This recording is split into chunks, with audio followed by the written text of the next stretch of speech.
मेरे माता पिता बहुत खुश थे। परिवार में जो है नोट्स बनाए खुद के बुक से ही, तो परिवार है वो प्रोवाइड नहीं करा पाते। एरिया है उसका डेवलपमेंट करवाऊँ। ऐसा नहीं बोला बेटा तू ये काम कर, तो पूरे राजसमंद जिले में अपना नाम किया।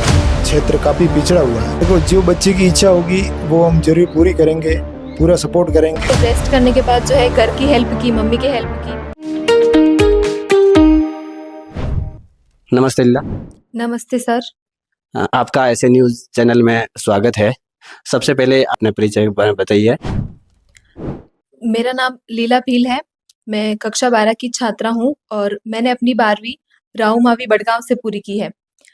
मेरे परिवार में मेरे माता पिता, चाचा चाची, 2 भाई और 1 बहन है। आपकी बचपन की शिक्षा के बारे में बताइए कि आपने पहले कहाँ से पढ़ाई की है, अभी तक 12वीं तक का सफ़र कैसा रहा आपका? मैंने पहली कक्षा से 5वीं कक्षा प्राइवेट स्कूल से की है। उसके बाद 6ठी कक्षा से 10वीं कक्षा मैंने SVGMS Kumbhalgarh model school Badgaon से की है। उसके बाद 11वीं और 12वीं जो है मैंने राजकीय उच्च माध्यमिक विद्यालय बड़गांव से ही पूरी की है। ये अभी कक्षा 12 का आपने एग्ज़ाम दिया, उसके परिणाम आने के पहले और बाद में आपके किस तरह के विचार रहे, हमारे दर्शकों को बताइए। जैसे ही हमारा रिजल्ट डिक्लेयर हुआ कि इस तारीख को रिजल्ट आने वाला है, तो ऑफ कोर्स बहुत ज़्यादा खुशी थी कि इस तारीख को रिजल्ट आने वाला है। और उसी दिन घबराहट भी बहुत थी कि क्या होगा। ये तो कंफर्म था कि अच्छा ही आएगा रिजल्ट, लेकिन फिर भी सभी के घबराहट होती है कि क्या रिजल्ट रहेगा। तो उससे पहले यही था और आने के बाद बहुत ज़्यादा खुशी हुई। हमारे समाज के लोगों ने बहुत ज़्यादा बधाइयाँ दी और सब बहुत खुश थे और मेरे माता पिता बहुत खुश थे, परिवार बहुत खुश था। तो उनकी खुशी में मेरी खुशी बहुत ज़्यादा थी इससे। जी, आप देख रहे हैं लीला बहुत खुश है। हमारे दर्शकों को ये बताइए कि कक्षा 12 में आपके क्या-क्या विषय थे और किस-किस विषय में आपने कितने-कितने नंबर हासिल किए? तो कक्षा 12 में मेरे भूगोल थी, राजनीति विज्ञान थी, हिंदी साहित्य और हिंदी अनिवार्य थी, अंग्रेजी थी। तो भूगोल में मेरे 98 नंबर आए, राजनीति विज्ञान में 99 आए, हिंदी साहित्य में भी 99 आए और भूगोल में और अंग्रेजी में भी 99 आए, 98 आए। जी दर्शकों, बहुत ही एक अद्भुत अद्भुत परिणाम है लीला का। जैसे कि आप देख रहे हैं कि इन्होंने कठिन मेहनत करके ये परिणाम हासिल किया है। तो अब आप आगे की तैयारी का क्या प्लान है? आगे क्या बनना चाहोगे? इसके बारे में क्या प्लान है आपका? सर, आगे का प्लान जो है प्रशासनिक सेवाओं में जाने का है। अपने समाज के जो है मैं कहीं काम आ पाऊँ, एक अच्छा नागरिक बनने का मेरा प्लान है। अपने जो समाज का नाम रोशन कर पाऊँ, अपने परिवार का नाम रोशन कर पाऊँ, बस यही मेरा प्लान है। जैसे कि हमें पता चला है कि राजसमंद जिले में संभवतः आपका मेरिट लिस्ट में 5 सेकंड नाम होगा। तो इतनी बड़ी मेहनत के पीछे क्या कोई आपको कठिनाई का सामना भी करना पड़ा? क्या किसी एक विषय को लेकर आप चिंतित भी थे कि इस विषय में मैं कैसे पार करूँगी? थोड़ा-सा आपकी 12वीं के बैकग्राउंड के बारे में बताइए। तो हमारे विद्यालय में सभी सब्जेक्ट के लेक्चरार हैं, पर भूगोल एक ऐसा सब्जेक्ट था जिसके लेक्चरार नहीं है हमारे यहाँ पे। तो हमारे जो राजनीति विज्ञान के लेक्चरार हैं, वही भूगोल भी पढ़ा रहे हैं। अभी भी लेक्चरार नहीं है वहाँ पे। तो एक भूगोल थी जिसमें मेरे को थोड़ी-सी टेंशन थी कि हाँ, कैसे कवर कर पाऊँगी मैं। खुद से ही मैंने किया और उन्होंने भी बहुत मेहनत की, नोट्स प्रोवाइड करवाए हम सबको। लेकिन वहाँ पे लेक्चरार थे नहीं, तो प्रॉपर क्लासें भूगोल की नहीं हो पाती थी। राजनीति विज्ञान की हो गई, सिलेबस कंप्लीट हो गया। तो उसके बाद जो है भूगोल की उन्होंने डेली क्लासेस ली, एक्स्ट्रा क्लासेस ली। ऐसे करके उन्होंने मेहनत की और मैंने जो है यूट्यूब से पढ़ाई की और साथ में जो है नोट्स बनाए खुद के बुक से ही। तो उससे बहुत ज़्यादा हेल्प मिली। जी, जैसे आप बता रहे हैं कि आपने एक विषय के भूगोल के अध्यापक नहीं होने पर भी आपने नोट्स से प्रोवाइड कराए सर ने, अलग-अलग तरह से आपने रिसर्च से पढ़ाई की है। तो इसके बारे में अब आपके परिवार की कितनी हेल्प रही, उसके बारे में क्या कहना चाहोगे? बिल्कुल, परिवार ने भी बहुत ज़्यादा सपोर्ट किया। उनके सपोर्ट के बिना ये सब पॉसिबल नहीं था, क्योंकि हम जिस बैकग्राउंड से आते हैं, जिस समाज से आते हैं, वहाँ पर घर के कार्य भी बहुत ज़्यादा होते हैं और ऊपर से जो है बालिका शिक्षा पर बिल्कुल ध्यान नहीं दिया जाता। तो मैं बहुत ही खुशकिस्मत हूँ कि मुझे ऐसा परिवार मिला जिसमें पढ़ाई को महत्वता दी गई, शिक्षा को बहुत ज़्यादा महत्वता दी गई और घर के काम-काजों में भी मैं मदद करती थी, लेकिन एक लिमिट तक, और पढ़ाई को बहुत ज़्यादा टाइम देना पड़ा मुझे। जी, आपने बात की कि हमारा इलाके की बात की, कुंभलगढ़ का इलाका एक बैकवर्ड इलाका है, जो शिक्षा के क्षेत्र में पिछड़ा माना जाता है और उसके बाद भी एक बालिका को पढ़ाने में कम ध्यान देते हैं, जैसे कि आपने कहा और उसके बाद भी आपके माता-पिता ने आपका खूब सपोर्ट किया। तो आप हमारे क्षेत्र की जो बालिकाएँ हैं, जो कुंभलगढ़ की बालिकाएँ हैं, जो हमारे समाज की बालिकाएँ हैं, जिले की हैं, उनको क्या कहना चाहोगे? उनको भी मैं यही कहना चाहूँगी कि आप अपनी शिक्षा को मत छोड़ो, पढ़ाई को मत छोड़ो। उनके माता-पिता से सभी से मेरा यही निवेदन है कि चाहे कोई भी परिस्थिति आ जाए, आप शिक्षा को मत छोड़ो और सरकार बहुत सारी अच्छी-अच्छी योजनाएँ प्रोवाइड करवाती है। सरकारी विद्यालय हैं, कोई फीस नहीं है, तो आप शिक्षा को उन्हें स्कूल जाने से मत रोको। साथ ही जो बच्चे होते हैं छोटे-छोटे, तो उनके परिवार की स्थिति सही नहीं होती है, तो उन्हें वो अहमदाबाद, गुजरात वहाँ कमाने के लिए भेज देते हैं बच्चों को, तो वो सही नहीं है, उनसे उनका बचपन छीना जा रहा है, उनको पढ़ाई की ओर अग्रसर नहीं कर रहे और इसका सबसे मेन कारण ये है कि जो माता-पिता हैं, वही पढ़े-लिखे नहीं हैं, तो उन्हें शिक्षा का महत्व तो पता नहीं है, तो इसीलिए वो बच्चों को भेज देते हैं बाहर और बच्चों की शादी करवा देते हैं, उन्हें पढ़ाई नहीं करने देते। तो मैं उनसे यही कहना चाहूँगी कि आप जो है अपने बच्चों को पढ़ाएँ और वो बहुत ज़्यादा मेहनत करेंगे, अच्छा परिणाम आपको देंगे और तो आपकी पढ़ाई का दिनचर्या क्या रही थी?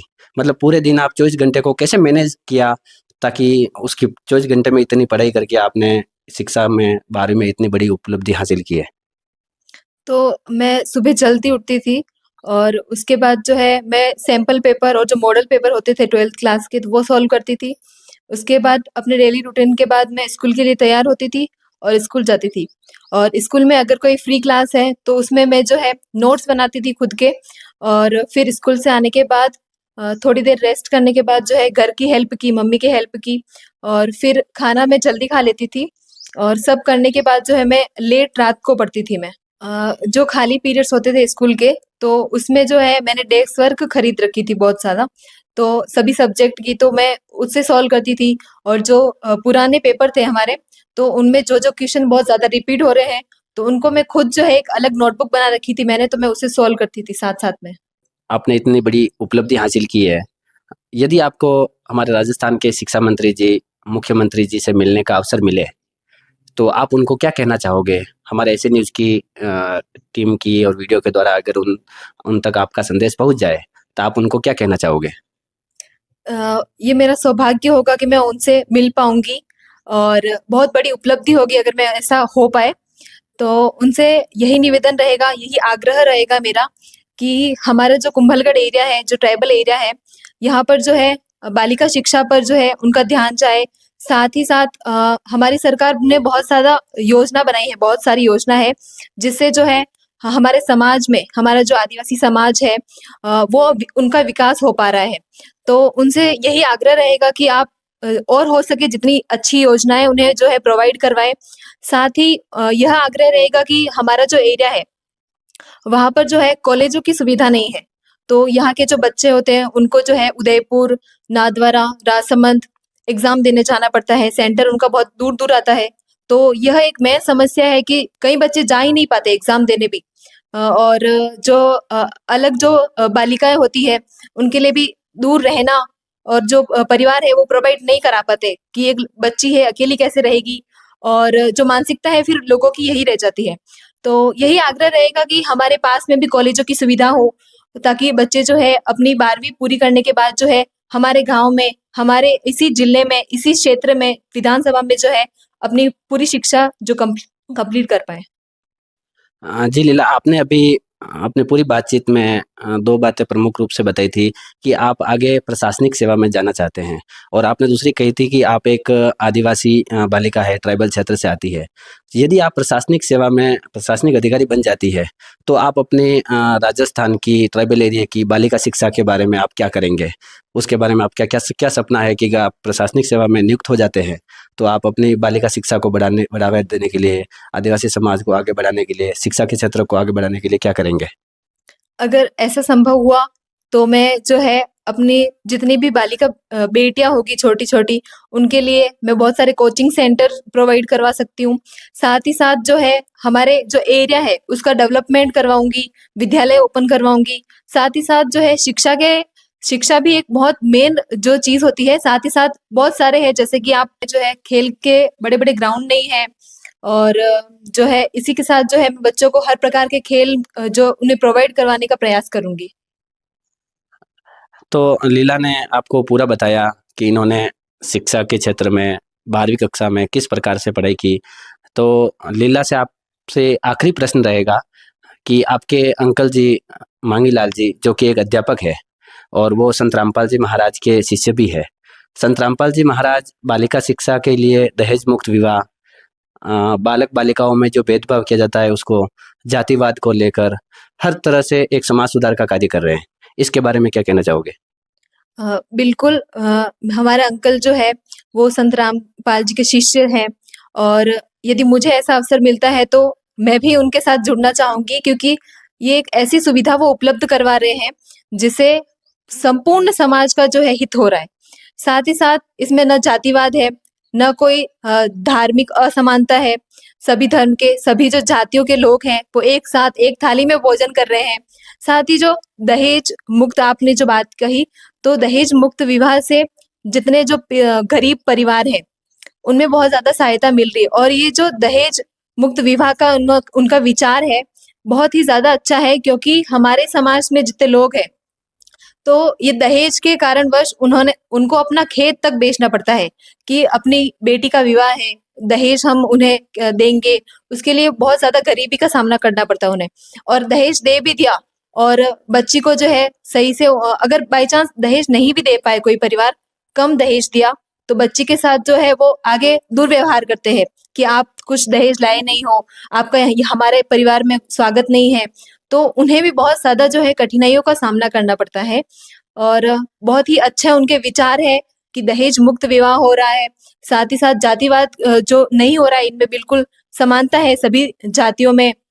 और बालक-बालिकाओं में कोई भेदभाव नहीं है, जो बालक कर सकता है वही बालिका कर सकती है। तो साथ-साथ में जो है इनकी जो समानता का जो विचार है वो एक रूप से परिपूर्ण है। तो सभी लोगों को से जो है इनको जो है अपनी विचारधारा जो है फैलाई है, अच्छी विचारधारा, तो सभी लोगों को ग्रहण करनी चाहिए।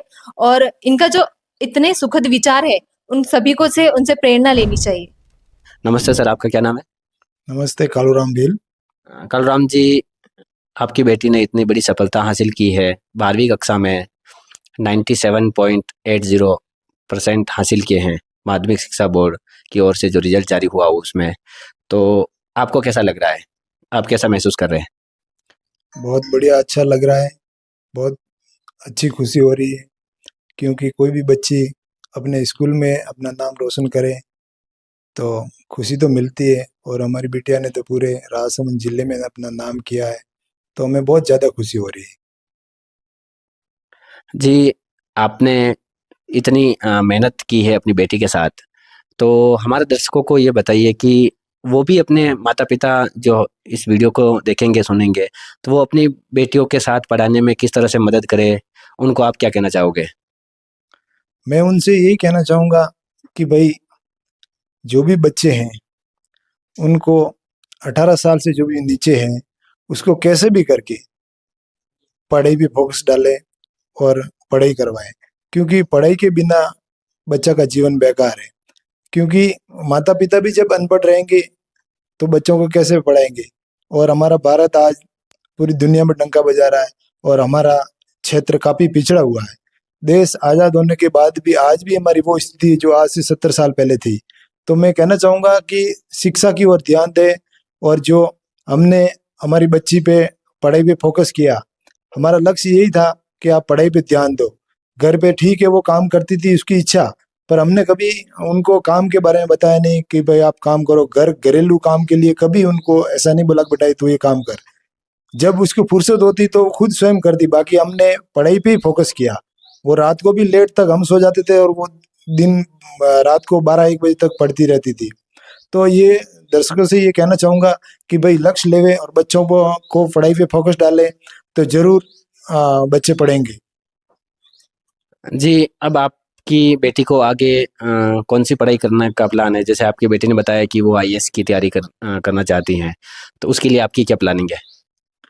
देखो, जो बच्चे की इच्छा होगी वो हम ज़रूर पूरी करेंगे, पूरा सपोर्ट करेंगे, पूरा सहयोग करेंगे। जो इसकी इच्छा है वो हम ज़रूर पूरी करेंगे। जी, जो ऐसे न्यूज़ पे हमारे दर्शक देख रहे हैं, इस आपकी बेटी की शानदार उपलब्धि की कहानी, तो हमारे दर्शकों को क्या कहना चाहोगे? हम सभी से ये कहना चाहेंगे कि सभी पढ़ाई पे ध्यान देवें, बच्चों को उच्च शिक्षा प्रदान करावें और अपना जीवन सफल बनावें। जी, धन्यवाद सर। Thank you. तो दर्शकों, ये थे लीला बिल के पिताजी, जिन्होंने अपनी बेटी की संघर्ष भरी कहानी बताई, और लीला ने भी अपनी पूरी पढ़ाई का सफ़र बताया, किस तरह से उन्होंने ये कक्षा 12 में ये उपलब्धि हासिल की है, जो राजसमंद जिले की मेरिट में स्थान रखती है 97.80% के साथ।